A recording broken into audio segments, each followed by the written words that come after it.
ప్రభు మనకిచ్చిన ఈ పునరుద్ధాన దినమందు మన ప్రభు యేసు క్రీస్తును మనమందరం కలిసి ఆరాధించుకుందాము. రండి, యెహోవాను గూర్చి ఉత్సాహధ్వని చేయుదము, మన రక్షణ దుర్గమును బట్టి సంతోషగానము చేయుదము. కృతజ్ఞతాస్తుతులతో ఆయన సన్నిధికి వచ్చేదము, కీర్తనలు పాడుచు ఆయన పేరట సంతోషగానము చేయుదము. యెహోవా మహాదేవుడు, దేవతలందరికి పైన మహాత్యము గల మహారాజు. భూమి ఆగాధ స్థలములు ఆయన చేతిలో ఉన్నవి, పర్వత శిఖరములు ఆయనవే. సముద్రము ఆయనది, ఆయన దాన్ని కలుగజేసెను. ఆయన హస్తములు భూమిని నిర్మించెను. ఆయన మన దేవుడు, మనము ఆయన పాలించు ప్రజలము, ఆయన మేపు గొర్రెలము. రండి, నమస్కారం చేసి సాగిలపడదాము, మనల్ని సృజించిన యెహోవా సన్నిధిని మోకరించుదము.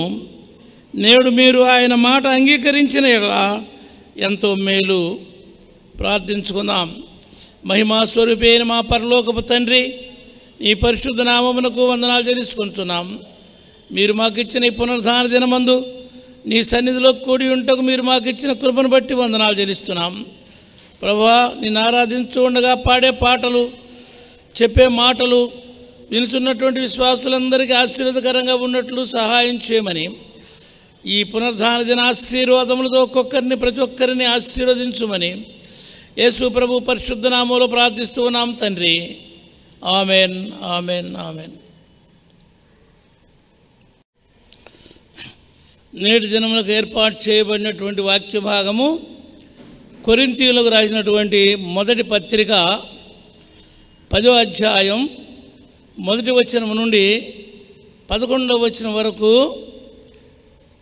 మన మధ్య ఉన్నటువంటి జార్జ్ గారు చదివి వినిపిస్తారు.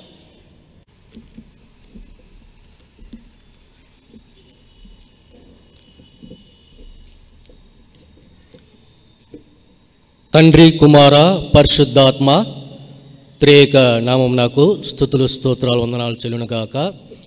మరియు ఈ సమయాన్ని నాకు అనుగ్రహించిన మన సంఘ కాపరి గారికి, పెద్దలకు మరియు వింటున్న మీకందరికీ మన ప్రభువైన యేసుక్రీస్తు నామం పేరట మీకందరికీ వందనాలు తెలియజేస్తున్నాం. నేడు పరిశుద్ధ గ్రంథము నుండి ధ్యాన వాక్యము మొదటి కొరింథీయులు రాసిన పత్రిక 10వ అధ్యాయము 1 నుండి 11 వచనాలు మనం ధ్యానించుకుందాం. సహోదరులారా, ఈ సంగతి మీకు తెలియకుండుట నాకు ఇష్టము లేదు. అదేదనగా, మన పితరులందరూ మేఘము క్రింద నుండిరి, వారందరూ సముద్రంలో నడిచిరి, అందరూ మోసేను బట్టి మేఘములోను సముద్రంలోను బాప్తిసము పొందిరి.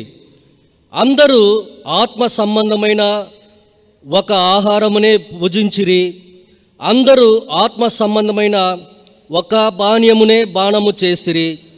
ఏలయనగా తమ్మును వెంబడించిన ఆత్మ సంబంధమైన బండలోనిది త్రాగిరి, ఆ బండ క్రీస్తే. అయితే వారిలో ఎక్కువ మంది దేవునికిష్టులుగా ఉండకపోయిరి గనుక అరణ్యంలో సంహరింపబడిరి. వారు ఆశించిన ప్రకారము మనము చెడ్డ వాటిని ఆశించుకున్నట్లు ఈ సంగతులు మనకు దృష్టాంతములుగా ఉన్నవి.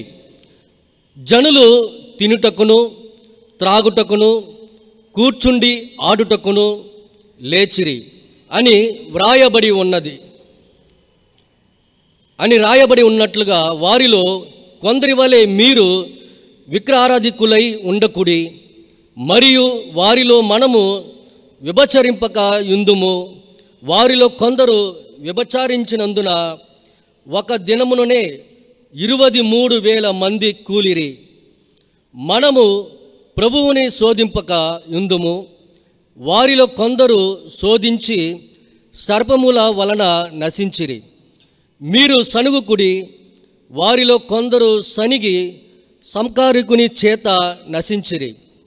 ఈ సంగతులు దృష్టాంత రూపములుగా వారికి సంభవించి యుగాంతమందున్న మనకు బుద్ధి కలుగుటకై వ్రాయబడెను. దేవుడు ఈ పరిశుద్ధ వాక్యము మన వెనుకలో దీవించి ఆశీర్వదించునుగాక. సర్వశక్తి మిక్కిలి కనికరముల మా గొప్ప తండ్రి, సర్వోపకారమైన తండ్రి, కృపా సత్య సంపూర్ణుడా, అత్యంత కృపా పరిపూర్ణత గల ప్రభువా, ఈ పరిశుద్ధ పాదములకు లెక్కలేని స్తుతులు, స్తోత్రములు, వందనములు, ఘనత, మహిమ, ప్రభావములు, స్తుతియాగములు యేసునామములో చెల్లించుకుంటున్నాం. మా పరమ తండ్రి యేసయ్యా, మమ్మల్ని అందరినీ ఇంతవరకు మీ కాపుదల్లో భద్రపరిచి కాచి కాపాడుతున్నందుకు మీ పరిశుద్ధ పాదాలు కోటాన కోట్ల కృతజ్ఞతా స్తోత్రాలు చెల్లించుకుంటున్నాం తండ్రి. ఇదిగోనైనా ఈ యొక్క కరోనా వల్లనైనా మేమందరము మీ పరిశుద్ధ మందిరంలో చేరి ప్రార్థించడానికి అవకాశం లేనందువల్ల ప్రభా మేము ఈ రీతిగా ప్రార్థిస్తున్నాం తండ్రి. మీ సన్నిధి మాతో ఉంచుకున్న ప్రభా, నైనా దేశమంతటానైనా ప్రపంచమంతటానైనా ఎంతో భయంకరంగా ఈ కరోనా వ్యాధి మనుషులను పీడించి అయినా ఎంతగానో నా తండ్రి బిడ్డలు చనిపోతూ భయంకరమైన అనారోగ్యానికి గురి అవుతుండగా ప్రభా, బిడ్డల కొరకు ప్రార్థిస్తున్నాం. అయినా మీ సన్నిధి, మీ యొక్క నా ప్రభా ఆశీర్వాదం, మీ యొక్క తండ్రి కాపుదల, మీ భద్రత బిడ్డలపైన ఉంచండి తండ్రి. ఇదిగోనైనా అలనాడు ఇదిగో తండ్రి ఐగుప్తు దేశంలోనైనా మీ యొక్క గొర్రెపిల్ల రక్తం తీర్చింది పస్కా పండుగ రోజు మీ ఇంటి తలుపుల పై ద్వారం దగ్గర పై ద్వారానికి నైనా ఈ నీళ్లు కమ్మిలకు మీ రక్తం పూచినప్పుడు మరణదూత ఆ ఇంటిని దాటిపోయిన తండ్రి. అదే రీతిగా నా ప్రభా మీరు సిలువలో కార్చిన అమూల్యమైన మీ ప్రశస్త రక్తాన్ని నా ప్రభా దేశం పైన ప్రపంచం అంతటి పైన నా తండ్రి కుమ్మరించండి ప్రభా. ఇక భయంకరమైన వ్యాధిని యేసు నామంలో నిర్మూలం చేయమని వేడుకుంటున్నాం తండ్రి. యేసయ్య, ఈ యొక్క భయంకరమైన వ్యాధి నుంచి ప్రభా ప్రతి బిడ్డను మీరు కాపాడండి ప్రభా. మా దేశాన్ని, మా ప్రపంచం అంతటిని నాయన, మా రాష్ట్రాన్ని నా ప్రభా ఇదిగో నా తండ్రి ఇక్కడ చేరిన బిడ్డలందరినీ ప్రభా మా యొక్క మా కుటుంబంలోనూ ప్రతి ఒక్కొక్కరిని ఒక్కొక్క కుటుంబాన్ని నాయన పేరు పేరున జ్ఞాపకం చేసుకుంటున్నాం ప్రభా. ఒక్కొక్కరి కుటుంబంలో ఉన్న ప్రతి బిడ్డను నాయన మీ కాపుదల్లో మీ రక్త కోటలో నా తండ్రి కాచి కాపాడి బిడ్డలందరికీ నాయన మీ యొక్క కాపుదలను దయచేయమని నా తండ్రి వేడుకుంటున్నాం తండ్రి. యేసురాజా, ఇదిగో నాయన ఈ రీతిగా ఎంతమంది బిడ్డలు ఎక్కడెక్కడ ప్రార్థిస్తున్నారో వారందరి ప్రార్థనలు ఆలకించండి నాయన. ఎంతో మంది బిడ్డలు ఉపవాసంతో ఉండి ఈ సమయంలో కన్నీటితో ప్రార్థిస్తున్నారు ప్రభా. వారి ప్రార్థనలకు నాయన మీరు జవాబిచ్చి ఈ భయంకరమైన కరోనాను శీఘ్రంలోనైనా అతి శీఘ్రంలో నా ప్రభా మీరు నిర్మూలం చేసి మీ బిడ్డలకు నాయన క్షేమమును ఆశీర్వాదమును మేలును అనుగ్రహించి సమస్త ఘనత మహిమ ప్రభావం మీరే పొందమని యేసయ్య అతి శ్రేష్టమైన నామములో బ్రతిమలాడి వేడుకుంటున్నాం మా పరమ తండ్రి. ఆమేన్.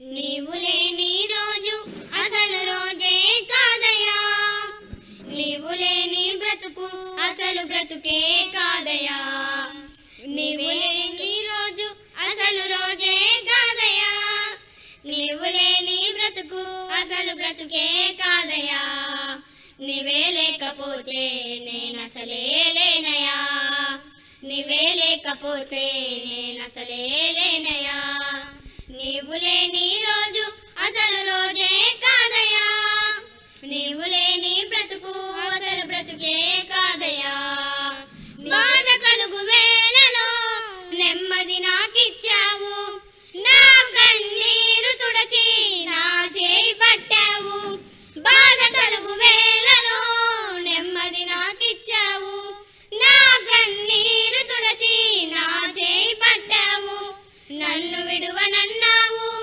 నా దేవుడైనావు, నన్ను విడువనన్నావు నా దేవుడైనావు, నీవే లేకపోతే నేనసలే లేనయా, నీవే లేకపోతే నేనసలే లేనయా, నీవు లేని రోజు అసలు రోజే కాదయా, నీవు లేని బ్రతుకు అసలు బ్రతుకే కాదయా, ఈనాటి నా స్థితి నీవు నాకు ఇచ్చినదే, నేను కలిగి ఉన్నవన్నీ నీదు కృపా భాగ్యమే, ఈనాటి నా స్థితి నీవు నాకు ఇచ్చినదే, నేను కలిగి ఉన్నవన్నీ నీదు కృపా భాగ్యమే, నీవు నా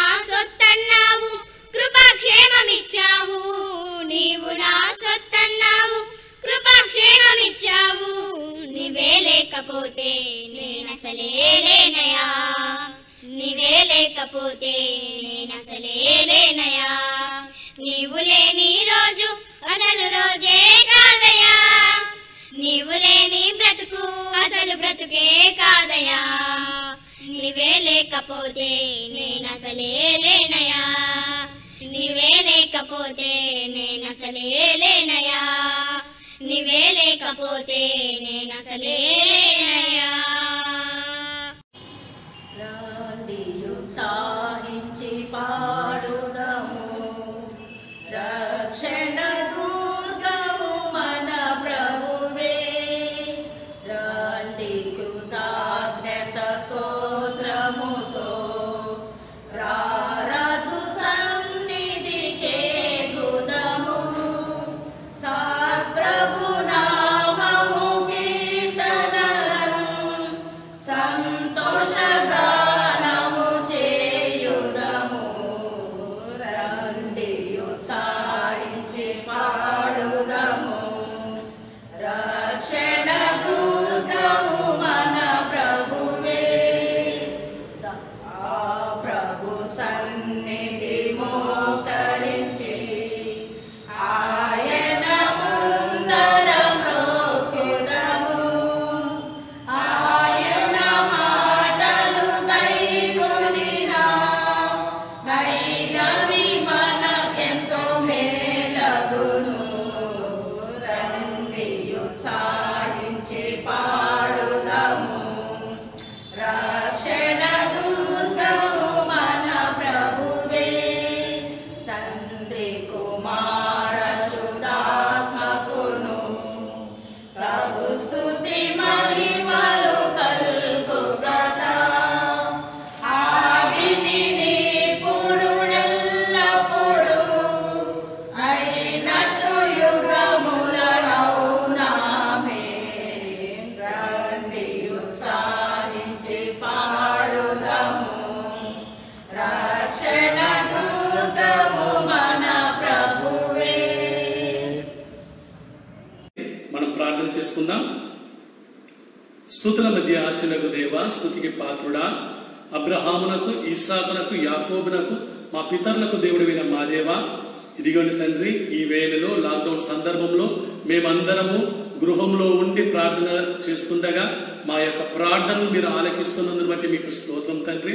ఈ వేళలో మా యొక్క దైవజనులు రెవరెండ్ డాక్టర్ రాజేంద్ర ప్రసాద్ అయ్య గారు మెసేజ్ ఇవ్వబోతుండగా తండ్రి, ఆయనను మీరు మరుగు చేయండి. యేసయ్య, మీ హస్తాన్ని బిడ్డ మీద నుంచి ఆయన చుట్టూ మీ కంచెను వేసి ఆయన ద్వారా మీరు మాట్లాడండి తండ్రి. ఆయన చుట్టూ మీ కంచెను వేసి ఆయన ద్వారా మీరు మాట్లాడండి తండ్రి. మీ యొక్క మాటలు తండ్రి మేము మా గృహంలో ఉండి వింటున్నప్పటికీ తండ్రి, ఇదిగోండి తండ్రి, దేవుడు పాస్టర్ ద్వారా మాతో మాట్లాడుతున్నాడు, మమ్మల్ని ఆశీర్వదిస్తున్నాడు, మమ్మల్ని వృద్ధి చేస్తున్నాడు అనే విషయం మీరు ఎవరికి కృపను భాగ్యం దయచేయండి. ఈ యొక్క వర్తమానము తండ్రి మా ప్రతి ఒక్కొక్కరికి తండ్రి, వింటున్న ప్రతి జనాలకి తండ్రి దీవెనకరంగా చేయమని ఈ యొక్క కొద్ది వినకము జీవములు వేస్తున్నామున్న అడిగి బతిమలాడి వేడుకుంటున్నాము తండ్రి. ఆమేన్.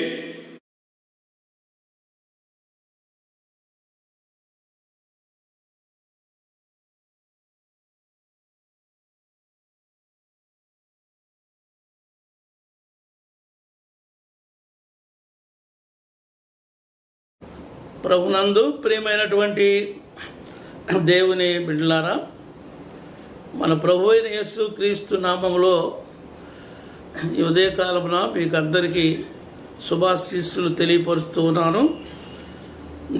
దేవుని కృప వలన అందించబడేటువంటి యొక్క వర్తమానానికి ఆహ్వానము తెలియపరుస్తున్నాను.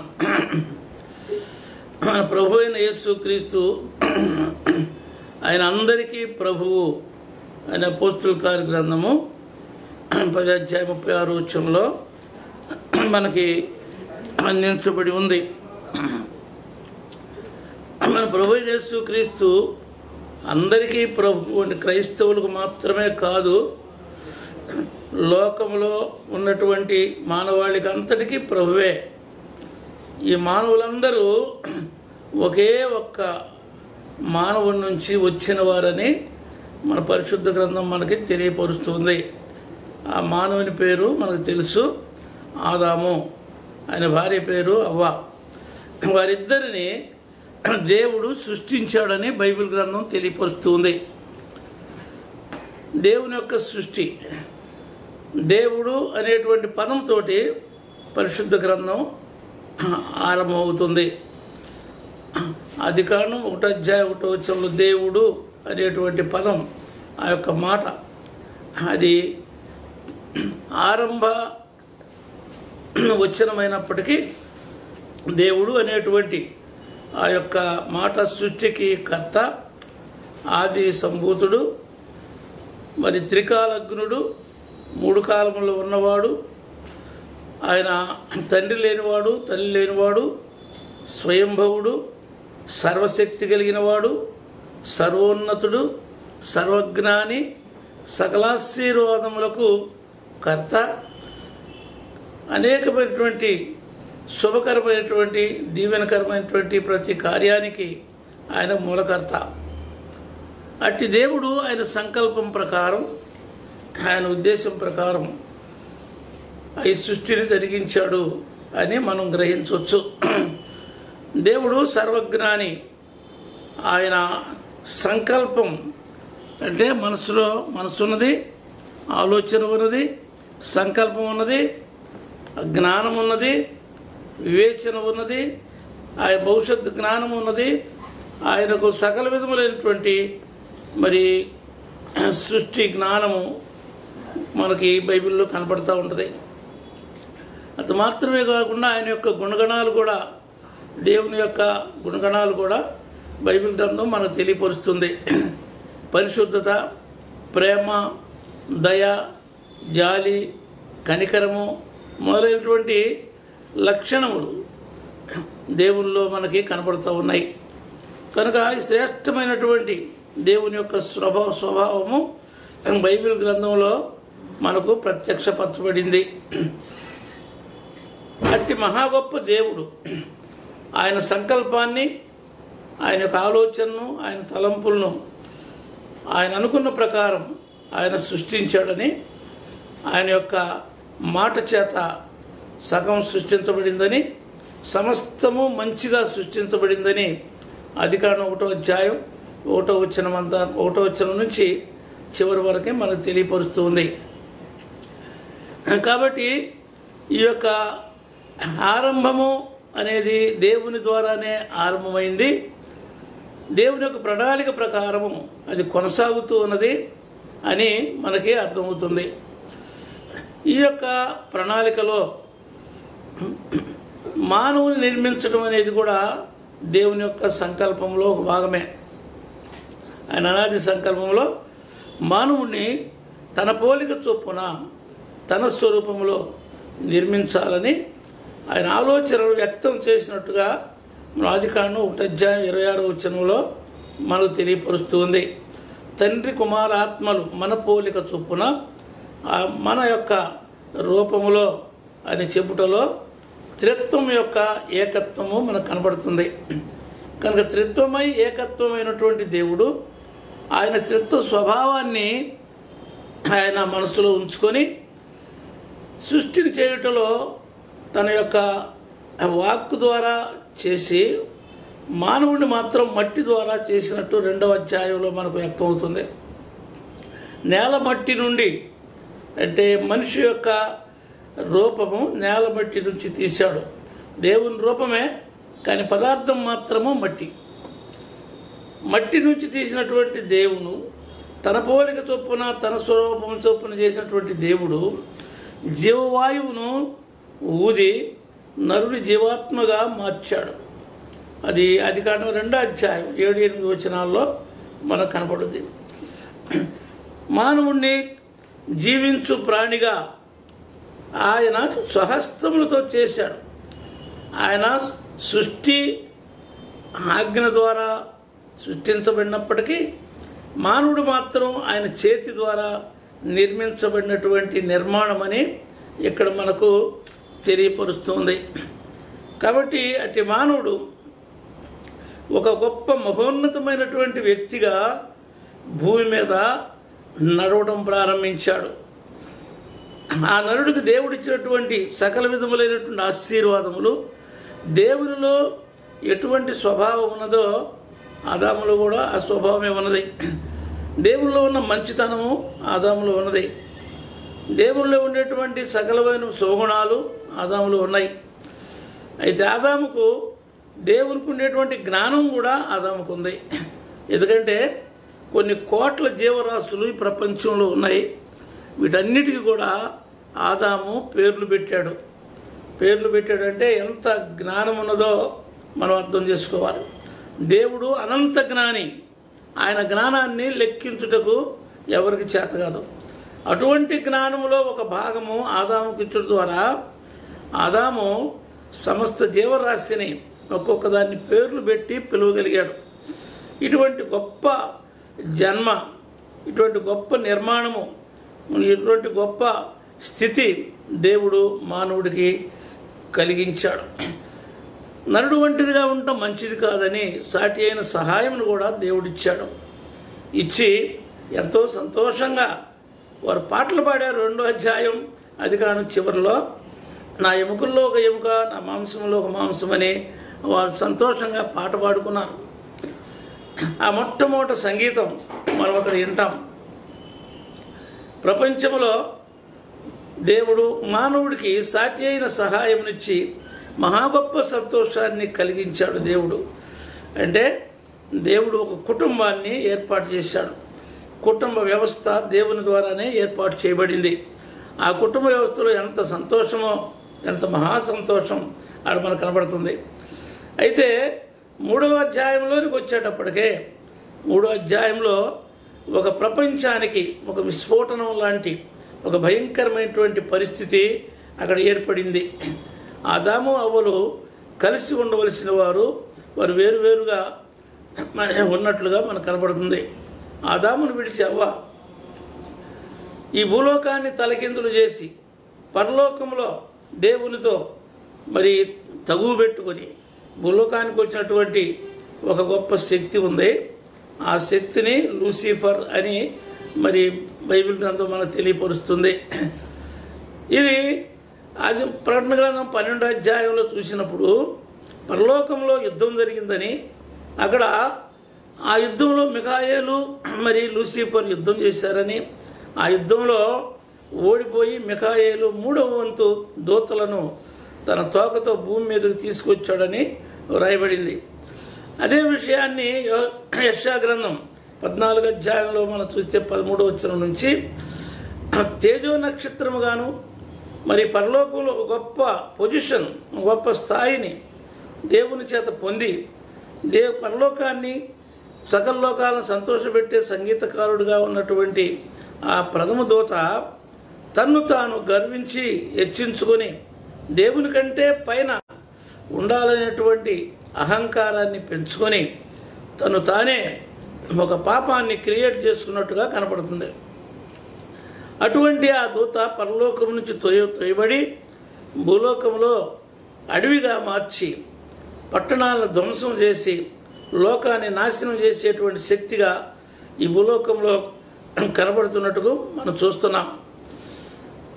ఆ యొక్క శక్తి అయినటువంటి సైతాను లేక లూసిఫర్ ఇక్కడ ఎంతో సంతోషంతో ఉన్నటువంటి ఆదామవ్వల కుటుంబం దగ్గరకు వచ్చి ఈ భూమి మీద భూమిని నింపుడి అని చెప్పాడు యెహోవా దేవుడు, యేసు ప్రభు, పరిశుద్ధాత్మ త్రియేక దేవుడు. మీరు ఫలించండి, అభివృద్ధి పొందండి, విస్తరించండి, భూమిని నింపండి అని అన్నాడు. దాన్ని ఏలుడి కాయుడి అని చెప్పాడు. ఈ ఆశీర్వాదాలు ఆదాము ద్వారా నెరవేరకుండా చేయటానికి, వారి ఫలింపు, వారి విస్తరణ నాశనం చేయటానికి ఒక ప్లాన్ వేసుకుని అవ్వమ్మ ఒంటిరిగా ఉన్నప్పుడు ఇది నిజమా అనేటువంటి ఒక ప్రశ్నతోటి దేవుని మీద అనుమానం కలిగించింది. దేవుని యొక్క శక్తి మీద, దేవుని యొక్క వాక్కు మీద, ఆయన యొక్క అనంతమైనటువంటి శక్తి నిర్మాణం మీద, అన్నిటి మీద కూడా అనుమానం వచ్చేలాగా చేసి ఆ ఆదాము అవ్వలను పాపంలోనికి లేక అవిధేయతలోనికి నడిపించింది లూసిఫర్ అయిన సైతాను. వాడు అబద్ధీకుడని, అబద్ధమునకు జనకుడని, మోసగాడని చాలా పేర్లు అతనికి ఉన్నాయి. కాబట్టి అతను చేసినటువంటి పని వల్ల 3వ అధ్యాయంలో మానవునికి పతనం ప్రారంభమైంది. కనుక మానవుడికి దేవుని యొక్క శిక్ష పాపం వల్ల ఇవ్వబడింది. 3వ అధ్యాయం 19వ వచనంలో నీవు మట్టి నుండి తీయబడ్డావు, నీవు మన్నే కనుక మన్నైపోదు అని శపించాడు. అయితే దేవుడు కృపగలిగిన దేవుడు కనుక ఆ దేవుడు మరలా తిరిగి దేవుడు ఏ నరుణ్ణి సంతోషంగా ఆనందంగా ఉండేటువంటి ఒక ప్రత్యేకమైన తోటలో ఉంచి ఆనందపరిచాడో అటువంటి ఆనందమయమైనటువంటి ప్రదేశం, ప్రపంచంలో ప్రత్యేకమైనటువంటి ప్రపంచం మానవునికి ఇచ్చాడు కనుక అదే ప్రదేశాన్ని మరలా ఇవ్వాలని, ఆ రీతిగానే వారు జీవింపజేయాలని వారికి మరలా ఒక ఏర్పాటు చేశాడు. తిరిగి రావటానికి క్షమాపణ ద్వారా, పశ్చాత్తాపం ద్వారా, తన తప్పును ఒప్పుకోవటం ద్వారా ప్రభువును సమీపించడానికి బలి అర్పణ అనేటువంటిది ఏర్పాటు చేసి దేవుడు వారిని తోటలోనికి ఆహ్వానించాడు. కానీ ఆ యొక్క కార్యం దాదాపుగా ఈ లోకంలో విస్తరిస్తూ సంతానాభివృద్ధి కలుగుతూ ఉండగా 4వ అధ్యాయంలో మరొక సంఘటన మనకు కనబడుతుంది. 4వ అధ్యాయంలో కయీను హేబెలు అనేటువంటి అన్నదమ్ములిద్దరూ ఆదాముల యొక్క సంతానంగా మనం చూస్తున్నాం. అక్కడికి కయీను వరకు దాదాపు 1600 సంవత్సరాలు మరి కాలము జరిగినట్టు కొంతమంది చెబుతూ ఉన్నారు. ఆ కాలంలో వారికి దేవుని యొక్క సంగతులన్నీ కూడా మరి ఆదాముల ద్వారా బోధించబడినాయి. వారు అనుభవిస్తున్నారు, ఆశీర్వదించబడుతున్నారు. కొంతమంది నిరాకరిస్తున్నారు, కొంతమంది అంగీకరిస్తున్నారు. ఇక్కడ హేబెలు దేవుడు చెప్పినట్టుగా, తల్లిదండ్రులు బోధించినట్టుగా తను అంగీకరించి ఆ రీతిగా దేవుని ఆరాధించడానికి తను ఇష్టపడి బలి నర్పించాడు. కయీను తన ఇష్ట ప్రకారంగా, సొంత ఆలోచన ప్రకారంగా ఆయన బలి అర్పించి దేవుని అంగీకారాన్ని కోల్పోయాడు. 4వ అధ్యాయం బోధించేటువంటి బోధ అది. అయితే ఇక్కడ స్వభావంలో ఇక్కడ మార్పు కనపడతా ఉంది. ఇక్కడ ఆదామవ్వలు దేవుని యొక్క స్వభావం కలిగిన వారుగా ఏదైనా తోటలో ఉన్నారు. కానీ ఆదాములు సైతాను మాట విని వారి స్వభావాన్ని కోల్పోయారు. దైవ స్వభావాన్ని కోల్పోయి వారి దైవ స్వభావాన్ని వారు పొందారు. అందుచేత వారి స్వభావము, వారి ఆలోచన, వారి తలంపు, వారి మార్గము, జీవన విధానము అన్నీ కూడా మార్చబడినాయి. దేవుడు నరుణ్ణి పాపిగా సృష్టించలేదు. దేవుడు సృష్టించినప్పుడు అది సొలొమోను ప్రసంగ గ్రంథంలో చెప్తాడు. 7వ అధ్యాయం 29వ వచనంలో దేవుడు నరులను యథార్థవంతులుగా సృష్టించాడు. ఆయన యథార్థత, దేవుని యొక్క యథార్థత మానవుల్లో ఉంది, పాపి కాదు. కానీ మాట వినక అవిధేయత చూపినందువలన దేవుని యొక్క మార్గాన్ని మార్చుకొని సాతాను మార్గంలో వారు ప్రయాణించారు, సాతాను మార్గంలోనికి వెళ్ళారు. అందుకని దాని దారి తప్పుట, గురి తప్పుట అనే మాటలు ఉన్నాయి, పాపానికి అర్థం. కాబట్టి వారు పాపం చేశారు అంటే గురి తప్పారు, దారి తప్పారు. దేవుని యొక్క మాట ప్రకారం వారు జీవించకుండా సాతాను మాట ప్రకారం జీవించడానికి వారు ఇష్టపడ్డారు. ఇష్టపడినప్పుడు దాని వలన పరిశుద్ధుడైనటువంటి మానవుడు, దేవుని యొక్క స్వరూప స్వభావములు కలిగిన మానవుడు దారి తప్పాడు. కనుక ఆదాము అవ్వల నుంచి మరి మనుషులందరూ కూడా దారి తప్పిపోతున్నారు. వారి స్వభావము మార్పు కలిగింది. తప్పిపోయిన కుమారుడు యొక్క ఉపమానంలో కూడా, ప్రభు చెప్పిన ఉపమానంలో కూడా మరి తప్పిపోయిన కుమారుడు దారి తప్పాడు. గృహము, తండ్రి గృహము శ్రేష్టమైన గృహం. కానీ ఆ గృహంలో నివసించకుండా, ఆ తండ్రి మాట వినకుండా తన యొక్క స్వభావాన్ని, తన యొక్క వ్యక్తిగతమైన ఆలోచనను బలపరుచుకొని దారి తప్పి వెళ్ళాడు. మరలా తిరిగి సరైన దారి ఏది అని తెలుసుకున్నప్పుడు, ఆ యొక్క బుద్ధి జ్ఞానం కలిగినప్పుడు, అప్పుడు తండ్రి ఇల్లే నిజమైనటువంటి స్థానం అని మరలా తిరిగి తండ్రి ఇంటికి వచ్చాడు. అదే రీతిగా ఆదాము యొక్క సంతానమైనటువంటి మానవాళి, తప్పిపోయినటువంటి మానవాళి, దారి తప్పిన వారు మరలా తిరిగి దేవుని దగ్గరికి రావాలని, దేవుని సన్నిధికి రావాలని, దేవుని బిడ్డలుగా ఉండాలని దేవుని యొక్క ఏర్పాటు.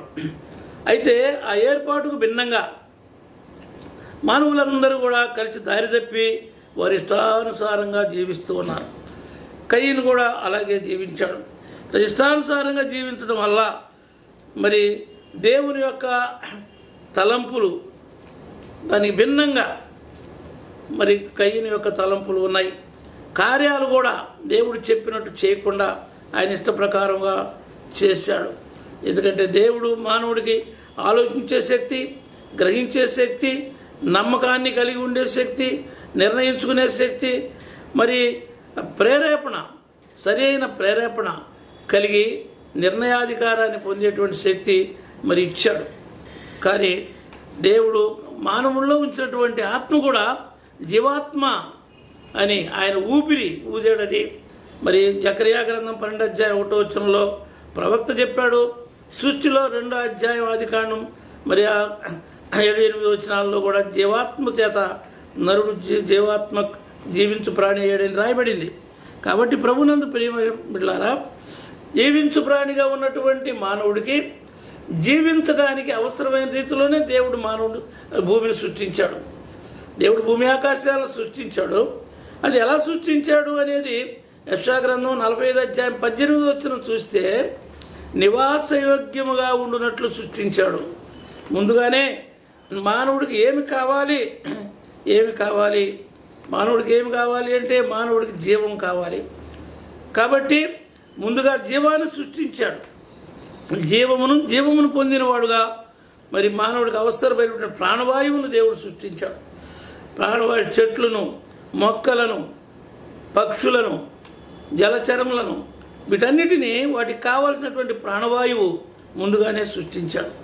సృష్టించిన తర్వాత మానవుడిని కూడా సృష్టించి మానవుడికైన ఆహారమును కూడా సృష్టించి ఏ విధమైనటువంటి మరి కొరత లేకుండా మరి మానవుడిని తన చేతులతో నిర్మించాడు. మిగతా వారిని సృష్టించాడు, మానవుడిని మాత్రం నిర్మించాడు. ఆదికాండం 2వ అధ్యాయం 2-7-8 మనకు కనబడతాయి. కాబట్టి భూమి మీద మానవునికి ఒక ప్రత్యేకమైనటువంటి స్థానం, ఒక ఏర్పాటు, భద్రత దేవుడు కలిగించాడని, దేవుడు న్యాయవంతుడని, దేవుడు అన్యాయస్తుడు కాదని మన స్పష్టంగా తెలుస్తుంది. అటువంటి న్యాయమైనటువంటి దేవుని యొక్క నిర్మాణాన్ని, ఆయన యొక్క పరిపూర్ణమైనటువంటి సృష్టిని శంకించి అది అనుమానించి మరి పాపులైపోయినటువంటి వారు ఆ పాపం వల్ల వచ్చేటువంటి ఫలితాన్ని పొందుతూ ఉన్నట్టుగా కయీను నుంచి మనకు వరుసగా అర్థమవుతూ ఉంది. కయీను చూసినప్పుడు కయీను ఆ పాప ఫలితంగా అంటే దారి తప్పిపోయినటువంటి ఫలితంగా కయీను చేసినది ఏమిటంటే దేవుని యొక్క క్రమము పాటించక దైవక్రమం ప్రకారంగా ఆరాధించినటువంటి హేబెలును హత్య చేయటం అనేది ఒక తొలి మానవుడు, అది ఒక ఘోరమైనటువంటి నేరంగా మనకు కనబడుతూ ఉంది. ప్రపంచంలోనే మొట్టమొదటి మరి సంతానం ఆదామవ్వలకు మనుషులకు పుట్టినటువంటి సంతానం, ఆయన పెద్దవాడు, మానవాళికి అందరికీ కూడా అన్నయ్య అవుతాడు. మరి అటువంటి వాడు మరి ఆయన యొక్క ఉద్దేశాన్ని దైవ ఉద్దేశానికి వ్యతిరేకంగా మార్చుకున్నందువల్ల అతనిలో కామ, క్రోధ, లోభ, మోహ, మద, మాత్సర్యాలు అని మన భారతదేశంలో చెప్తారు. అవన్నీ కూడా పెచ్చరిల్లిపోయి ఆ దేవునికి ఆరాధించడానికి వచ్చేటువంటి ఆరాధన పైకి మాత్రమే, కానీ దేవుని ఇష్టానుసారమైంది కాదు అని మరి యేసు ప్రభు కూడా ఈ లోకంలో ఉండగా ఆయన చెప్పాడు. ఆయన పదవులతో ఆరాధిస్తారు కానీ నిజంగా నన్ను ఆత్మతో ఆరాధించట్లేదు అని యేసు ప్రభు చెప్పాడు. నోటితో, పెదవులతో పైకి కనబడేటువంటి ప్రజలు చూడాలనే ఉద్దేశంతో కాదు, హృదయాన్ని దేవునికి ఇచ్చి హృదయపూర్వకంగా దేవుణ్ణి ఆరాధించాలి. కనుక ఆరాధన అనేటువంటి దాన్ని మరి దేవుడు సత్యారాధనగా అంటే ఆత్మతోనూ సత్యముతోనూ ఆరాధించాలని నూతన నిబంధనలో యోహాను సువార్త 4:4 చెప్పాడు. ఆరాధనలు బైబిల్ గ్రంథంలో చాలా రకాలుగా మనకు కనపడతా ఉన్నాయి. ఆరాధనలు మరి విగ్రహాలకు ఆరాధించడం, దేవుడు కాని వాటికి ఆరాధించడం మరి బైబిల్లో కనబడతా ఉంది. అదే కాకుండా మానవులను ఆరాధించడం మనం చూస్తున్నాం. చాలామంది మత నాయకులు కానీ లేదా మరి పోతే రాజ్యాంగ సంబంధమైనటువంటి అధికారులు కానీ వారి యొక్క ఫోటోలు వేసుకుని ఉంగరాలు పెట్టుకుని వేళ్లకు తగిలించుకొని వాటిని కళ్ళకద్దుకుంటూ ఉన్నారు. ఈ రోజుల్లో కూడా చూస్తున్నాం. హీరో వర్షిప్, మనుషులను ఆరాధిస్తున్నారు, దేవదూతలను ఆరాధిస్తున్నారు, దేవతలను ఆరాధిస్తున్నారు, ప్రకృతిని ఆరాధిస్తున్నారు. మన ఈ మధ్య పేపర్లో ఒక సంగతి చిత్రంగా వేశారు. జమ్మి చెట్టు మీద ఒక బొమ్మ వేశారు, పక్కన వేప చెట్టు మీద ఒక బొమ్మ వేశారు. జమ్మి చెట్టుకి వేప చెట్టుకి రెంటికి మరి వివాహం చేశారు. ఇది వ్యర్థమైన ఆరాధనను, సృష్టి ఆరాధన వ్యర్థమైన ఆరాధన. సరైన ఆరాధన దేవుణ్ణి గుర్తించి చేసే ఆరాధన, దేవుణ్ణి గ్రహించి చేసే ఆరాధన, దేవుని విశ్వాసంతో చేసే ఆరాధన, దేవుని నమ్మి చేసే ఆరాధన, దేవుడు తన ఆరాధన ఫలితం ఇస్తాడనేటువంటి గొప్ప నమ్మకంతో చేసేటువంటి ఆరాధన. అటు ఆరాధన నుంచి తప్పిపోయినటువంటి కయ్యను సంతతి విస్తారంగా పెరిగిపోయారు. కానీ కయ్యనుకు బదులు 4వ అధ్యాయంలో మరో సంతతిని దేవుడు ఇచ్చాడు. అది షేతు సంతానం. కాబట్టి షేతు ద్వారా వచ్చినటువంటి సంతానము దేవుని సంతానంగా చెప్పబడింది. ఈ కయ్యను సంతానము మరి మానవ సంతానంగా, నరుల సంతానంగా చెప్పబడింది. దీన్ని బట్టి చూస్తే దాదాపు 10 తరములు అని రాయబడింది. నోవహు వరకు 10 తరములు అని రాయబడింది. ఈ 10 తరముల్లో కూడా మరి హనోకు ఒక్కడ తప్పితే మరి దేవుని గురించినటువంటి భయభక్తులు కలిగి దేవునితో నడిచిన వాళ్ళు లేరు. తర్వాత ఆ కాలంలో 10వ తరంలో నోవహు మాత్రమే నీతిమంతుడుగా కనబడ్డాడు. కాబట్టి నోవహు తరములో 10 తరములకు దాదాపుగా మరి కొన్ని కోట్ల మంది, దాదాపు 20 కోట్ల మంది అని లెక్కలు వేశారు. కొంతమంది సుమారుగా 17 కోట్ల మంది అని కొంతమంది లెక్కలు వేశారు. ఏది ఏమైనప్పటికీ 77,04,00,000 మంది అని మరి ఒక పండితుడు విట్కాంబ్ అనేటువంటి, మోరిస్ అనేటువంటి వారు ఇద్దరు లెక్కలు కట్టారు. మరి ప్రపంచం ఏర్పడిన తర్వాత మరి ఈ క్రీస్తు ప్రభు తర్వాత 1850వ సంవత్సరంలో ప్రపంచం జనాభా దాదాపు 100 కోట్లు అని అన్నారు. మరి ఈనాడు మరి దాదాపు 750 కోట్లు పైగా ఉన్నదని చెప్తున్నారు. ఈ రీతిగా జనాభా పెరిగిపోతూ జనాభాతో పాటుగా దేవునికి వ్యతిరేకమైనటువంటి జీవితాలు పెరిగిపోతున్నాయి. ఆ పెరిగిపోతున్నప్పుడు వారి యొక్క ప్రవర్తన దేవునికి దైవ స్వభావానికి వ్యతిరేకంగా ఉన్నందువలన ఆ స్వభావం ద్వారా మరి మానవులకు మధ్య ప్రేమ లేకుండా, దేవుడు లేని ప్రజలుగా, సహోదరులుగా ఉండకుండా వారు బుద్ధి లేనటువంటి వారై వారు అక్రమము అన్యాయము చేయొచ్చు, శత్రుత్వం పెంచుకొని లోకంలో యుద్ధములు, కలహములు, పోరాటములు ఇవన్నీ కూడా మరి యాకోబు భక్తుడు చెప్పినట్టుగా మరి మానవుని యొక్క స్వార్థంలో నుంచి బయలుదేరి మరి లోకాన్ని తలకిందులు చేస్తూ ఉన్నాయి. ఇవన్నీ కూడా మొదటి మానవుడైనటువంటి కయ్యూల్లో మనకు కనపడుతూ ఉంది. మొట్టమొదట భక్తి లేనటువంటి లోపం ఆయనలో కనపడుతుంది. భక్తి, అనేక మంది భక్తులు అని మరి టీవీలో చెప్తున్నారు, పేపర్లో చెప్తున్నారు. భక్తికి అర్థం ఏమిటి అంటే బైబిల్ చెప్పేది ఏమిటంటే భక్తి అంటే చెడుతనమును విసర్జించి దేవుని గౌరవించుట, దేవుని ఆరాధించుట.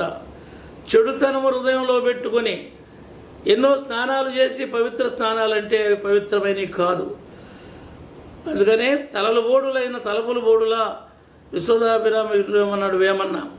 తలంపులు శుద్ధంగా ఉండాలి, హృదయం శుద్ధంగా ఉండాలి. కాబట్టి మనిషికి మార్పు అవసరం. మార్పు లేనటువంటి జీవితంతో చేసేటువంటి భక్తి అది పాపానికి సంబంధించినటువంటి భక్తి కానీ దేవునికి సంబంధించినటువంటి భక్తి కాదు. తర్వాత మరి ఆగ్రహించాడు తమ్ముడి మీద. ఎందుకు ఆగ్రహించాడు? దానికి కారణం ఏమిటి అంటే తన కారణానికి తనకు తానే పెంచుకున్నాడు. దాన్ని తన యొక్క జీవితంలో మేలును కీడని, కీడుని మేలుని తలంచే స్వభావం. అది మంచిని మంచిగా గుర్తించలేదు, చెడును చెడుగా గుర్తించలేదు. చెడును మంచి అనుకున్నాడు, ఏబేలు చేసిన మంచిని చెడు అనుకున్నాడు. అదే విషయాన్ని యెషయా గ్రంథం 1:18 చెప్తాడు. కాబట్టి ప్రియమైనటువంటి దేవుని బిడ్డలారా, మీకు ఏదైనా సమస్య ఉంటే నా దగ్గరకు రండి, మీరు నా మాట వింటే మీరు మేలు పొందుతారు అని యెషయా ప్రవక్త ఆహ్వానిస్తూ ఉన్నాడు.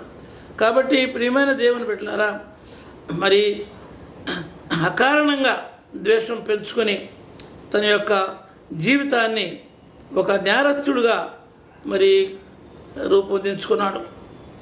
కారణం లేని జగడము, సోదరుని హత్య, తిరుగుబాటు, పాపం యొక్క ఘోరమైనటువంటి శిక్షను అనుభవించడానికి అతను వీటన్నిటిని బట్టి కారకుడయ్యాడు. కాబట్టి ఈ యొక్క పాపము ఆదాము అవ్వలతో ప్రవేశించిన దగ్గర నుంచి ఆ పాపం యొక్క ఫలితము ఘోరమైన శిక్షగా మారిపోయింది. ఆ శిక్షలు మరి అనేక రకాలుగా లోకంలో ఉన్నాయి. అవి ఎప్పుడెప్పుడు ఎలా మొదటి శతాబ్దంలో ఏ కాలంలో ఏ విధంగా శిక్ష వచ్చిందనేది ఇంతకుముందు నేను మీకు ఒక లిస్టు ఇచ్చాను.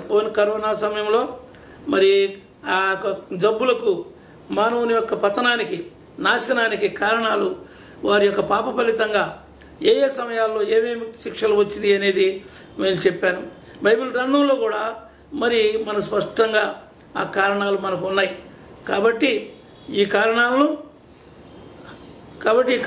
బట్టి మరి ఈ లోకంలో జరుగుతున్నటువంటి విపత్తులన్నీ కూడా మానవుని యొక్క దారి తప్పిన స్థితి నుంచే అని మనం గ్రహించాలి. దారి చెడిపోవటం, దేవుని యొక్క మార్గాన్ని మార్చిన యేసు ప్రభు నేనే మార్గము, నేనే సత్యము, నేనే జీవం అన్నాడు. కనుక నూతన నిబంధనలో యేసు యొక్క మార్గము, యేసు యొక్క సత్యము, యేసే జీవము. కనుక ఆయన మార్గమే ఈ యొక్క విపత్తులంటిని తీసివేయటానికి మూలం. ఆ మార్గాన్ని గ్రహించకపోతే, తెలుసుకోకపోతే మరి ఏ విధంగా మరి పాత నిబంధనలో విపత్తులు వచ్చినాయో, నాశనాలు వచ్చినాయో మనం కొంచెం తర్వాత ఆలోచిద్దాం. ప్రియమైన సహోదరి సహోదరులారా,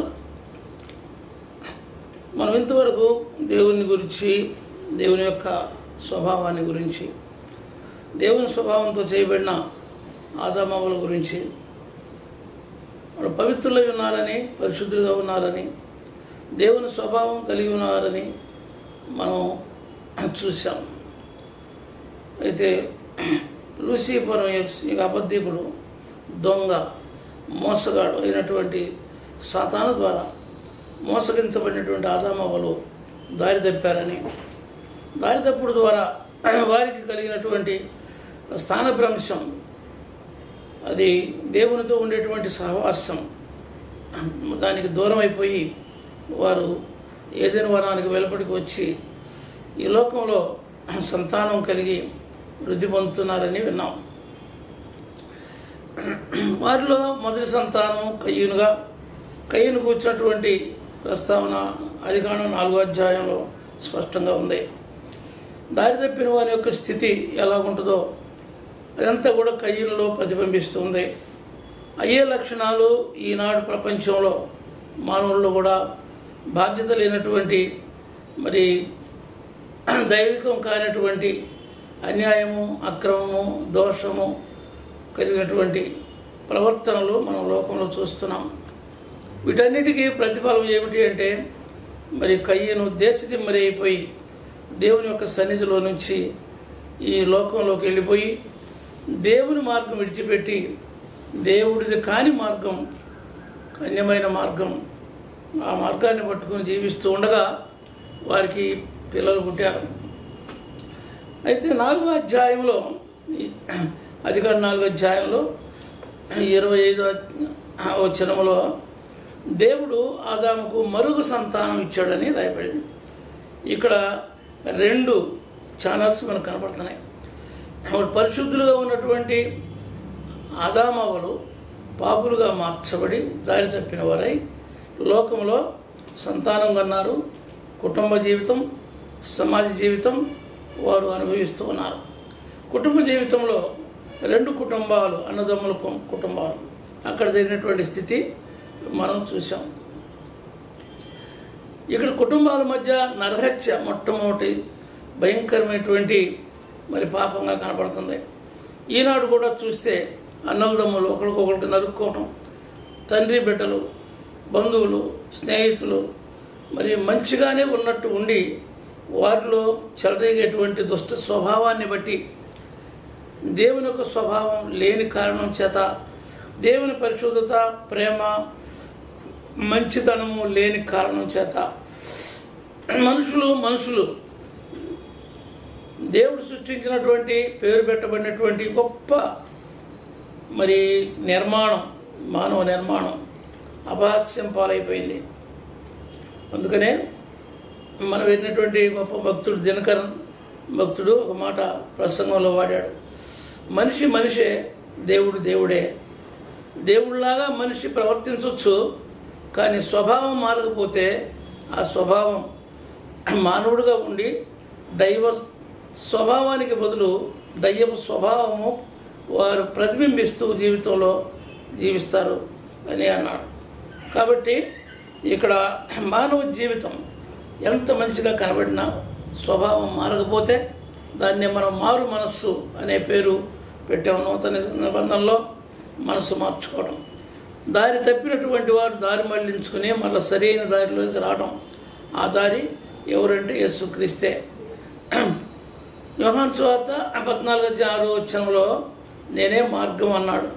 ఏ మార్గంలో జీవించినా, ఎటువంటి పాపపు లక్షణాలు కలిగి జీవించిన యేసు మార్గంలోనికి వస్తే ఆ మార్గము సరైన మార్గము, అది జీవంలోనికి నడిపించేటువంటి మార్గం. ఎందుకంటే జీవము దేవుని ద్వారా ఇవ్వబడింది. ఆదికాండం 2:7 మన శరీరం మట్టే, అయితే ఆ మట్టి ఈ లోకంలో మరి చెలించుటకు, జీవించుటకు, మరి కార్యములు జరిగించుటకు మరి మూలమైనది దేవుని యొక్క జీవవాయువు దేవుని యొక్క అంశ. దేవుని యొక్క అంశ మనలో ఉండుట ద్వారానే మనం బ్రతుకుతున్నాం. అది గుర్తించాలి.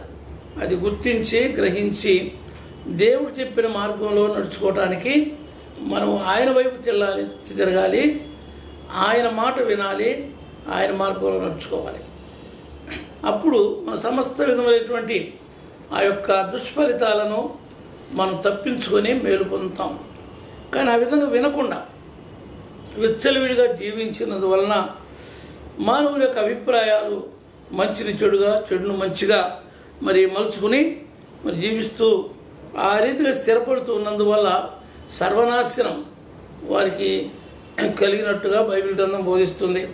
ఉదాహరణకి యెషయా గ్రంథం 5వ అధ్యాయం మనం చూసినట్టయితే 20వ వచనం నుంచి, కీడు మేలని, మేలు కీడని చెప్పుకొని చీకటి వెలుగని, వెలుగు చీకటిని ఎంచుకుని వారికి శ్రమ. చేదు తీపెనియు, తీపి చేదనియు ఎంచుకుని వారికి శ్రమ. తమ దృష్టికి తాము జ్ఞానులమనియు, తమ ఎన్నికలో తాము బుద్ధిమంతులమనియు తలంచుకుని వారికి శ్రమ.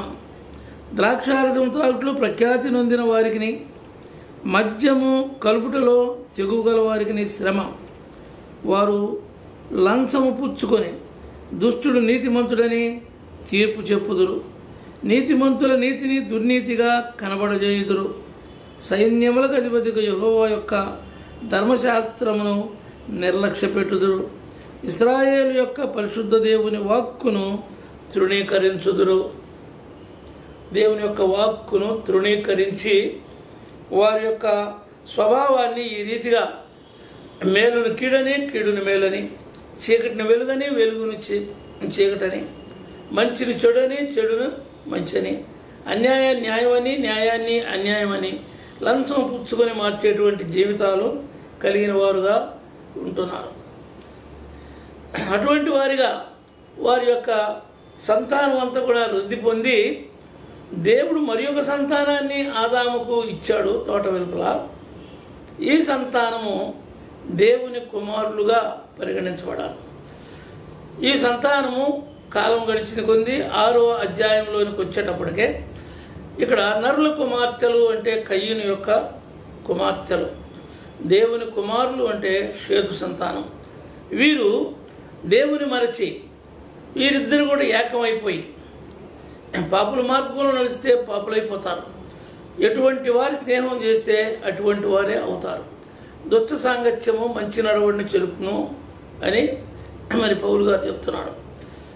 మొదటి కీర్తనలో దుష్టుల ఆలోచన చొప్పున నడువక, పాపుల మార్గమున నిలువక, అపహాసకులు కూర్చుండు చోట కూర్చుండక, దివారాత్రం దేవుని యొక్క ధర్మశాస్త్రాన్ని ధ్యానించేవాడు ధన్యులని రాయబడింది. ఎందుకంటే దుష్టుల ఆలోచన చొప్పున నడిస్తే దుష్టులైపోతారు, పాపుల మార్గంలో నిల్చుంటే పాపులైపోతారు. అపహాస్యం చేసేటువంటి వారితో కలిస్తే వీరు కూడా మంచి చెడు విచక్షణ లేకుండా అపహాస్యులైపోతారు. చివరికి వారి అంతము వారి నాశనం అయిపోతారు. కాబట్టి అటువంటి నాశనానికి గురి కాకుండా ఉండాలంటే ధర్మశాస్త్రము, దేవుడు నియమించినటువంటి ధర్మశాస్త్రాన్ని, దేవుడు నియమించిన ధర్మాన్ని, క్రమాన్ని పాటించేవారుగా ఉండాలి. కాబట్టి పరిశుద్ధ దేవుని యొక్క వాక్కును తృణీకరించకుండా ఉండాలి. ఎందుకంటే ఆ వాక్యమే సత్యం. సత్యం అనగా ఏమీ లేదు అడిగినప్పుడు యేసు ప్రభు ఆయన మౌనంగా ఉన్నాడు. అయితే ఆయన సువార్తల్లో 17వ అధ్యాయంలో చెప్పిందంటే ఈ వాక్యమే సత్యము, వాక్యమే యేసు, వాక్యమే దేవుడు. కాబట్టి యోహాను సువార్త 1వ అధ్యాయం 1వ వచనంలో ఆది యందు ఉన్నటువంటి ఆ సమస్త విధములైనటువంటి దైవిక ప్రక్రియ అది యేసు క్రీస్తులో మనకు కనబడుతుంది. యేసు క్రీస్తే ఆ వాక్కు, ఆ వాక్యం. ఆ వాక్యానికి లోబడితే ఆశీర్వాదం, లోబడకుండా ఇష్టానుసారంగా జీవిస్తే దేవునికి దూరం అయిపోతారు. దేవుడు ఈ నరుల పాపములను, ప్రవర్తనను చూడలేడు. కనుక అప్పటి వరకు ఆ యొక్క మొదటి అధ్యాయం నుంచి 11 అధ్యాయముల వరకు రాయబడినటువంటి ఆ యొక్క సంఘటనలో మరి మానవుల యొక్క అభివృద్ధి కోటానికి కోట్ల మంది వృద్ధి అయినప్పటికీ వాళ్ళందరూ కూడా దేవుని విడిచి భ్రష్టులై, పాపులై వారి శరీరం అపవిత్రపరుచుకున్నట్టుగా వారు భూమి మీద బహు దుర్మార్గంగా జీవించినట్టుగా ఈ 12వ అధ్యాయం అంతా మనకి తెలియపరుస్తుంది. వారి హృదయము చెడిపోయింది, వారి ఆలోచనలు చెడిపోయినాయి, వారి యొక్క ఊహలు చెడిపోయినాయి, ఉద్దేశాలు చెడిపోయినాయి. ఎక్కడ చూసినా చెడే కానీ మంచి ఏమీ కనబట్టలేదు. అప్పుడు దేవునికి కోపం వచ్చింది. దేవునికి వచ్చే కోపము నాశనం చేయాలని కాదు, బాగు చేయాలనే. దేవుని కోపం ఎప్పుడు కూడా మనల్ని సరిదిద్దడానికి, మనం బాగు చేయడానికి, సరైన దారిలో పెట్టడానికి. పెద్దలు పిల్లల మీద కోపిస్తారు. కొంతమంది తెలియని వాళ్ళు మమ్మల్ని హింసిస్తున్నారు అనుకుంటారు. తెలిసిన వారు మా మంచికే కదా వారు చెప్పేది అనుకుంటారు. కాబట్టి ఒక తెలుగు కవుల్లో ప్రసిద్ధమైన కవి ఉన్నాడు. ఆయనకు కుమారుడు ఉన్నాడు. ఆయన చాలా తెలియగలిగినటువంటి వాడు. ఊరిలో ఉన్నటువంటి వాళ్ళందరూ కూడా చెప్పుకుంటున్నారు, ఆ పిల్లవాడు చాలా ఇంటెలిజెంటు, చాలా మంచి బుద్ధిమంతుడు, జ్ఞానవంతుడు, మంచి జ్ఞానం కలిగిన వాడు, తండ్రి కంటే మించిన పండితుడు అని చెప్పి చెప్పుకుంటున్నారు. తండ్రి ఏం చెప్తున్నాడంటే వాడిని, ఆ పిల్లవాడిని గురించి మావాడు అంత తెలియగలవాడు కాదు, మావాడు సాధారణమైనటువంటి వాడు, వాడికి అంత తెలివి లేదు, అంత జ్ఞానం లేదు, వాడు మామూలు మనిషి అని చెప్పి మరి ఆ కొడుకుని పొగడకుండా ఒక సామాన్యమైన స్థితిలో మాట్లాడుకుంటూ వస్తున్నాడు. ఒకరోజు తల్లి అన్నం తినేటప్పుడు భర్తను, ఏమండి మన పిల్లవాడు లోకమంత ఊరంతా కూడా ఎంతో గొప్పవాడని చెప్పుకుంటున్నారు, నువ్వేంది వాడి గురించి ఒక్క మంచి మాట కూడా చెప్పవు, వాడిని ఎప్పుడు కూడా నువ్వు గద్దిస్తూ ఉంటావు, వాడిని ఎప్పుడు కూడా వాడిని బాధ పెడుతూ ఉంటావు అని చెప్పినప్పుడు అప్పుడు ఆ తండ్రి ఏం చెప్పాడంటే, నేను వాడిని పొగిడితే వాడికి గర్వం వచ్చేస్తుంది, గర్వం వచ్చిందంటే వాడు అభివృద్ధిలోకి పోడు, వాడు గర్వాన్ని ఆధారం చేసుకుని కుంగిపోతాడు, వెనకబడిపోతాడు. అందుచేత తండ్రిగా వాడు అభివృద్ధి కోరి వాడు గొప్పవాడు కావాలంటే ఇంకా వాడు బలహీనతలు తెలుసుకోవాలని వాడిని నేను గద్దిస్తూ ఉంటాను. ఇంకా వాడికి విధేయత రావాలని, ఇంకా లోబడేటువంటి స్వభావము, కష్టపడే స్వభావం పెంచుకోవాలని నేను వాడిని గద్దిస్తూ ఉంటాను. అంతేగాని ప్రేమ లేక కాదు. ప్రేమ, నా హృదయం నిండా ప్రేమ ఉంది, కానీ వాడు చెడిపోకుండా ఉండటానికి నేను వాడిని గద్దిస్తున్నాను అని చెప్పినప్పుడు ఆ సమయాన ఆ కుమారుడు, నా తండ్రి ఎప్పుడు నన్ను చెడ్డగానే మాట్లాడుతున్నాడు కనుక ఈరోజు మా తండ్రి తల మీద ఒక పెద్ద బండరా వేసి చంపాలి అని అనుకుని ఆ యొక్క ఇంటి ముచ్చు మీద ఒక బండరాయి తీసుకుని తిన్నగా వాళ్ళ ఆహారం తినేటువంటి స్థలంలో పైన కూర్చున్నాడు కొడుకు. కూర్చుని ఈ మాటలు విన్నప్పుడు అప్పుడు తాను గ్రహించి నా మంచి కోసమే మా తండ్రి నన్ను గద్దిస్తున్నాడు, నా మంచి కోసమే నా తండ్రి నన్ను మరి ఈ రీతిగా మాట్లాడుతున్నాడు, నాకు గర్వం రాకుండా ఉండటం కోసము ఈ రీతిగా మాట్లాడుతున్నాడు అని చెప్పి తెలుసుకుని దిగి వచ్చి క్షమాపణ అడిగి, నేను ఈ సత్యం తెలుసుకోక నేను ఇంకా నిజమే నన్ను నువ్వు కూడా పొగిడితే నేను గర్విష్ఠునై నేను పడిపోయేవాడిని అని చెప్పి పశ్చాత్తాపడి తండ్రిని వేడుకున్నాడని ఒక కవుల యొక్క సాంప్రదాయంలో ఒక కథ ఉంది. కాబట్టి ఇది దేవుని యొక్క కోపము మనల్ని చక్కజేయడానికి సరిదిద్దడానికి.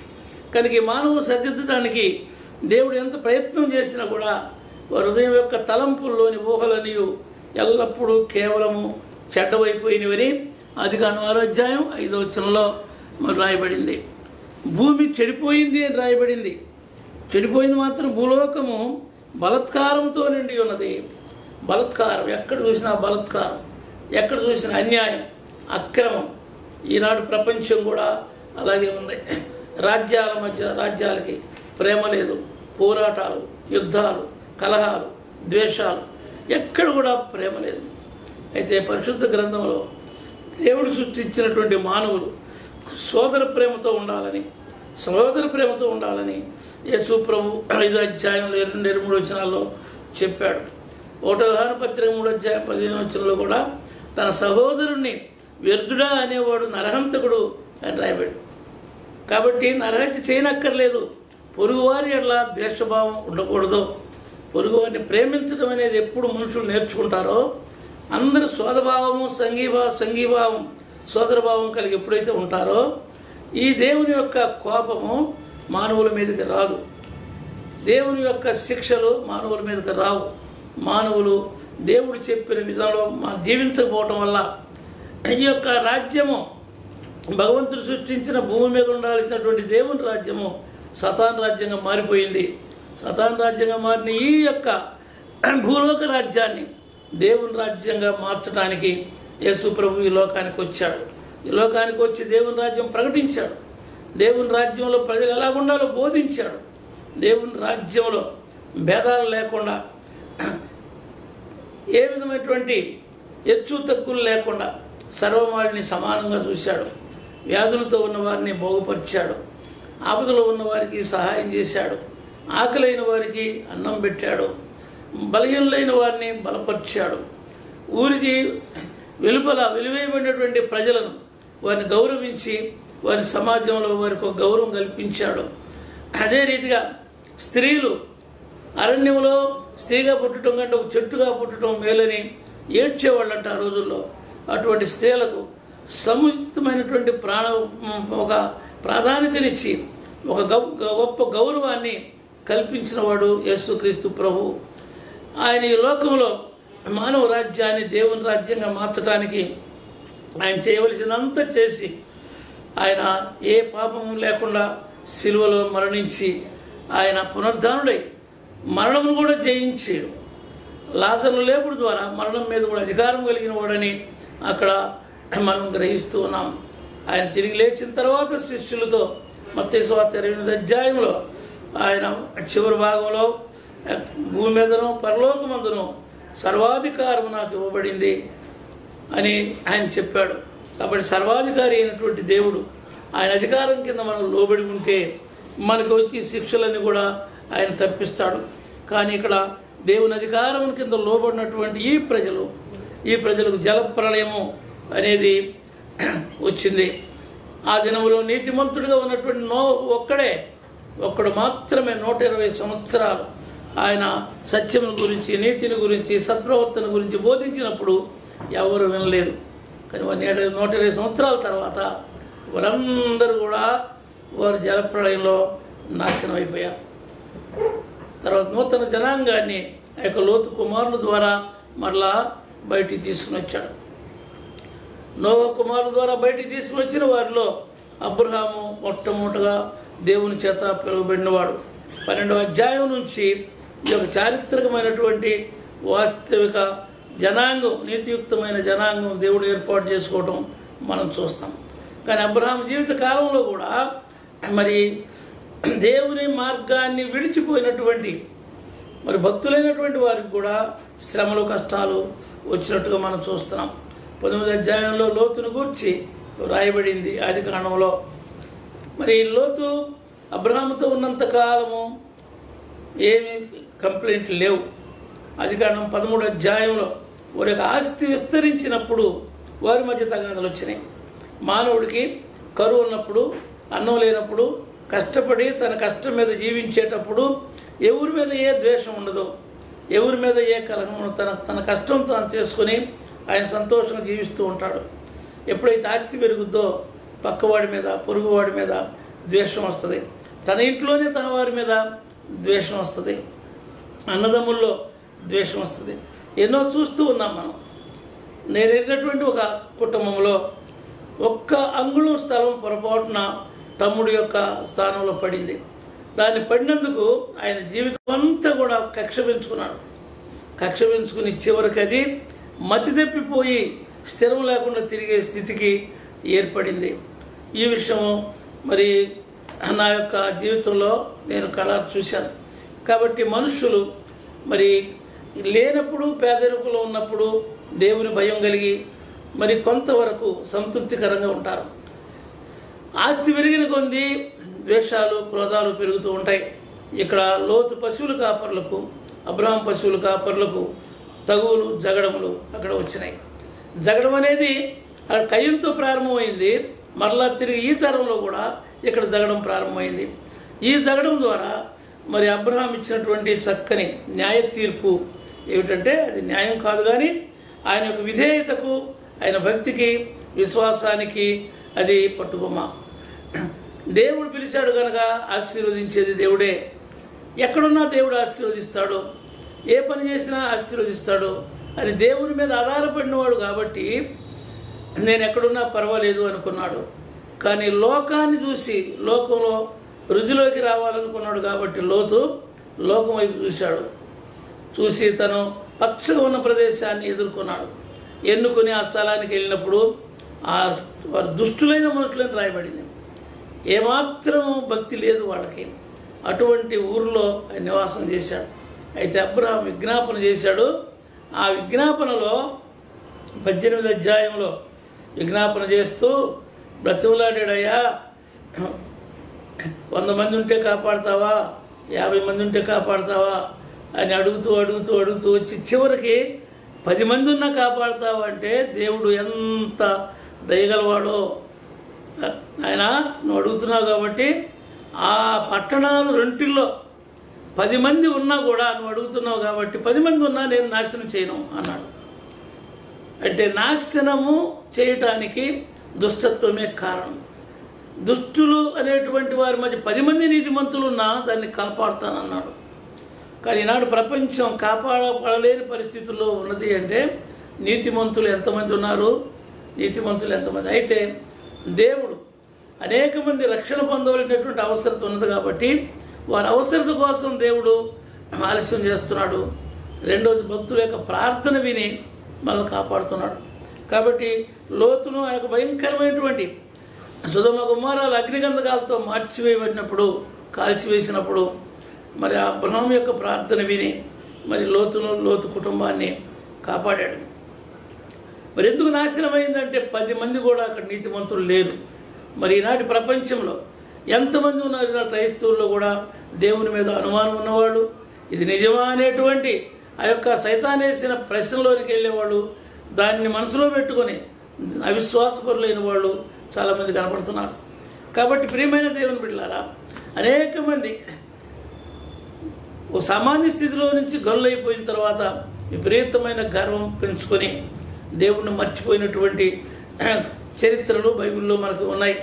అది మన తిరిగి ఇశ్రాయేలు యొక్క ఐగుప్తులో ఉన్న చరిత్రను చూసినప్పుడు ఇశ్రాయేలు విడుదల కోసం దేవుడు మోషేని ఏర్పాటు చేసుకుని పంపిస్తే ఫరో అన్నాడు 5వ అధ్యాయం నిర్గమకాండం 5వ అధ్యాయం 2వ వచనంలో, అతని మాట విని ఈ ప్రజలను పంపించడానికి ఎవడయ్యా యెహోవా అన్నాడు.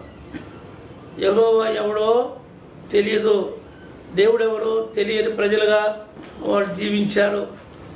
ఇశ్రాయేలు ప్రజలు 430 సంవత్సరములు వారిని భయంకరంగా మరి పీడించారు.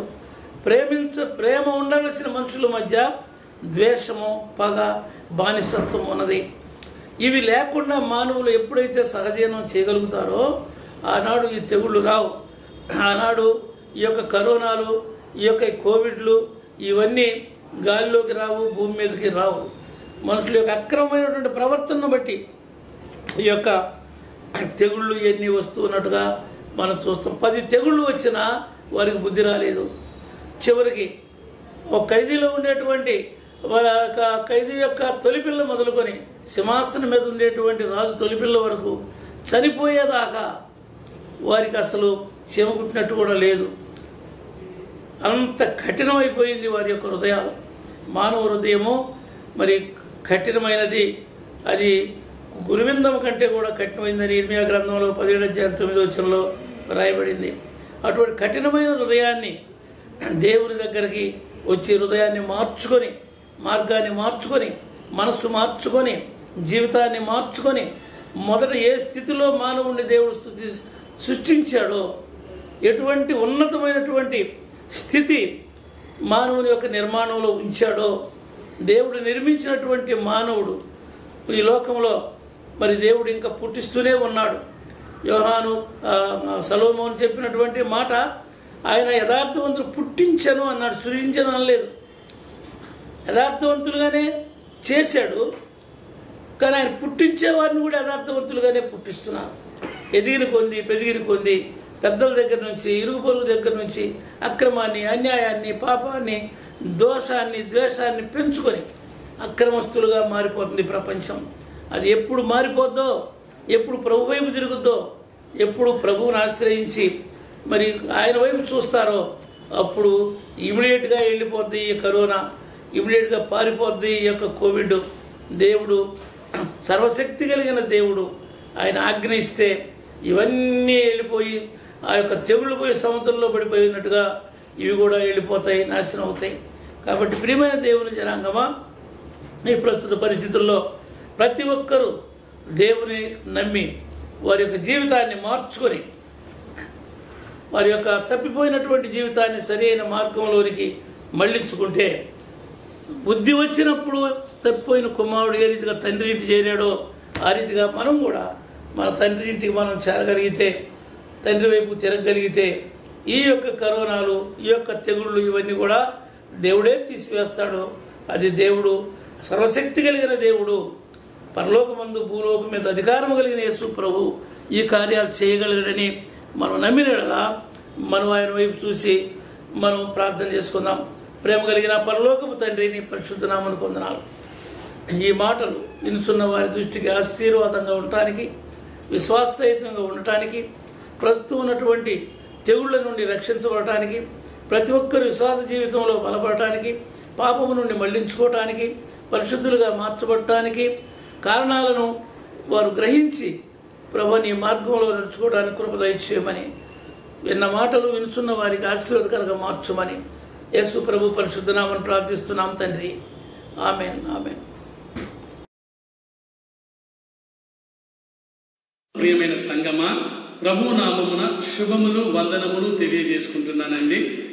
నేటి పరిశుద్ధ దినమందు దేవుని యొక్క వర్తమానం ప్రతి కుటుంబానికి చేరాలని మన పాస్టర్ గారైన రెవరెండ్ డాక్టర్ రాజేంద్రన్ ప్రసాద్ అయ్య గారు ఈ యొక్క ఆన్లైన్ ఆరాధన స్టార్ట్ చేసి ఉండగా వారికి సంఘము తరపున వ్యక్తిగతముగా నా వందనాలు తెలియజేసుకుంటున్నానండి. ఈ వేళలో పాస్టర్ అయ్య గారి గురించి ఒక మాట తెలపాలండి మీకు. పాస్టర్ అయ్య గారు సంఘాన్ని, సంఘ సభ్యుల కుటుంబాన్ని ఎంతగానో ప్రేమించి ఈ కరోనాని బట్టి ఎటువంటి వ్యాధి, రోగము, మరణం అనేది సంఘస్థులకు కలగకూడదని ప్రతి దినము కన్నీటితో ప్రార్థన చేస్తున్నారండి. ఇటువంటి గొప్ప దైవజనుణ్ణి మన పాస్టర్ గా కలిగి ఉండుట సంఘానికి, మన సంఘ సభ్యులకు దీవెనకరం కనుక ఈ విషయం సంఘంలో ప్రతి ఒక్కరికి తెలియాలని ఈ విషయాన్ని నేను తెలుపుతున్నానండి.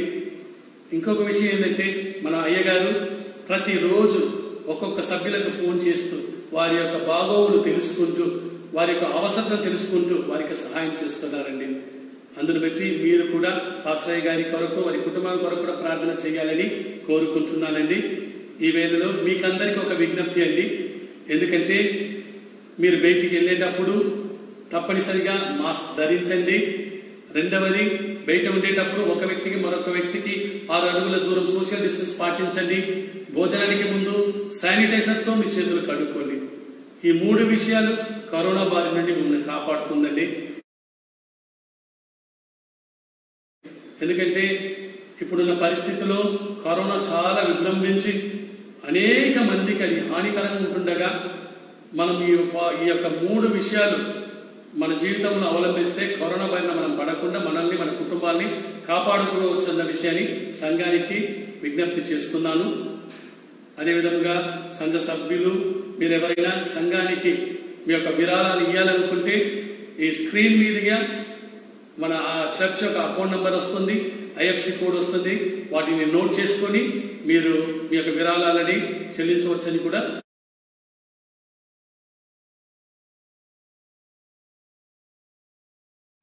పరలోక ప్రార్థన ఆశీర్వాదంతో సెలవుచ్చుకుందాం.